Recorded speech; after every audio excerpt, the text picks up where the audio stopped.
Hello friends, welcome back to Aisha's Creations. അധികം മസാലയൊന്നും ചേർക്കാത്ത എന്നാൽ നല്ല ടേസ്റ്റ് ഉള്ളൊരു മുട്ടക്കറിയാണ് ഇന്നത്തെ റെസിപ്പി. സവോളയൊന്നും ഇഷ്ടമില്ലാത്ത കുട്ടികൾ പോലും കഴിക്കാൻ ഇഷ്ടപ്പെടുന്ന ഒരു മുട്ടക്കറിയാണിത്. അപ്പോൾ ഇനി ഇത് ഉണ്ടാക്കുന്നത് എങ്ങനെയെന്ന് നോക്കാം. അപ്പോൾ ആദ്യം മുട്ട പുഴുങ്ങിയെടുക്കാം. ഞാനിവിടെ 6 മുട്ടയാണ് എടുത്തിരിക്കുന്നത്. ഇനി മുട്ട വേവുന്നതിന് ആവശ്യമായിട്ടുള്ള വെള്ളം ഒഴിച്ചു കൊടുക്കാം. 2 കപ്പ് വെള്ളമാണ് ഒഴിച്ചു കൊടുക്കുന്നത്.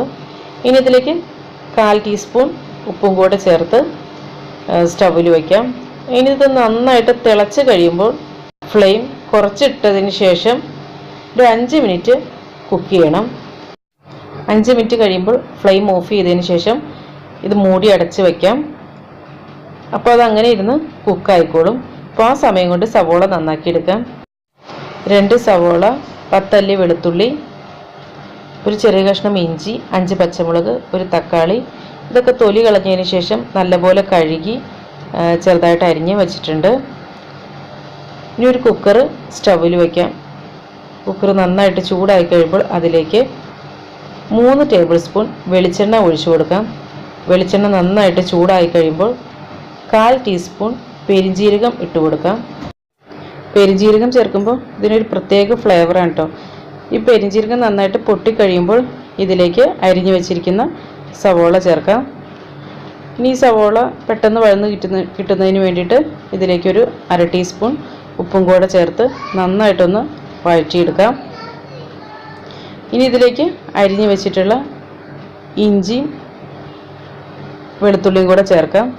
അതുപോലെ നെടുകെ കീറിയ പച്ചമുളകും കൂടെ ചേർത്ത് ഇതിൻ്റെ പച്ചമണം മാറുന്നത് വരെ, ഇഞ്ചിയുടെയും വെളുത്തുള്ളിയുടെയൊക്കെ പച്ചമണം മാറുന്നത് വരെ ഇളക്കി കൊടുത്തുകൊണ്ടിരിക്കാം. ഇനി ഇതിലേക്ക് അരിഞ്ഞു വെച്ചിട്ടുള്ള തക്കാളി ചേർത്ത് നന്നായിട്ടൊന്ന് വഴറ്റിയെടുക്കാം. ഇനി ഇതിലേക്ക് പൊടികൾ ചേർക്കാം. 1 ടേബിൾ സ്പൂൺ മല്ലിപ്പൊടി ചേർത്ത് നന്നായിട്ടൊന്ന് മിക്സ് ചെയ്തെടുക്കാം. പൊടികളിൽ എപ്പോഴും മല്ലിപ്പൊടി വേണം ആദ്യം ചേർക്കാനായിട്ട്. ഇത് നന്നായിട്ടൊന്ന് ആ പച്ചമണം മാറുന്നത് വരെ മിക്സ് ചെയ്ത് കൊടുക്കണം. ഇനി ഇതിലേക്ക് 1/4 ടീസ്പൂൺ മഞ്ഞൾപ്പൊടിയും 1/4 ടീസ്പൂൺ ഗരം മസാലയും അതുപോലെ 2 തണ്ട് കറിവേപ്പില കൂടി ചേർത്ത് നന്നായിട്ട് മിക്സ് ചെയ്യാം. ഇനി ഇതിലേക്ക് ഇത് വേവുന്നതിന് ആവശ്യമായിട്ടുള്ള 1/2 കപ്പ് വെള്ളം ഒഴിച്ചിട്ട് കുക്കർ മൂടി അടച്ച് വെച്ച് ഒരു 3 വിസിൽ വരുന്നത് വരെ കുക്ക് ചെയ്തെടുക്കണം. അപ്പോൾ അത് വേവുന്ന സമയം കൊണ്ട് നമുക്ക് മുട്ട തൊണ്ട് പൊളിച്ചെടുക്കണം. ഈ മുട്ടയിൽ ഉള്ള ആ ചൂടുവെള്ളം മാറ്റി അതിനകത്തേക്ക് ഒരു തണുത്ത വെള്ളം ഒഴിച്ചതിന് ശേഷം ടാപ്പിൽ വെള്ളം ഒഴിച്ചതിന് ശേഷം തൊണ്ട് പൊളിച്ചെടുക്കാം. ഇതിപ്പോൾ നന്നായിട്ട് തൊണ്ടൊക്കെ വിട്ട് വരുന്നുണ്ട്. ഇതങ്ങനെ 6 മുട്ടയും തൊണ്ട് പൊളിച്ചെടുത്തിട്ടുണ്ട്. അപ്പോഴേക്കും നമ്മുടെ സവോളയൊക്കെ നന്നായിട്ട് കുക്കായി വന്നിട്ടുണ്ട്. വെന്ത് ഉടഞ്ഞിങ്ങനെ വരും. ഇനി ഇതിലേക്ക് 1/2 കപ്പ് തേങ്ങാപ്പാൽ ഒഴിച്ചു കൊടുക്കാം.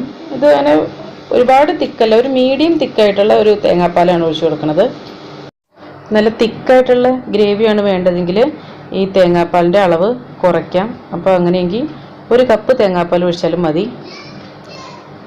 ഇനി ഇതിലേക്ക് പുഴുങ്ങി വെച്ച മുട്ടകൾ ചേർത്ത് കൊടുക്കാം. ഇത് നന്നായിട്ടൊന്ന് മിക്സ് ചെയ്തതിന് ശേഷം ടേസ്റ്റ് ചെയ്ത് നോക്കാം.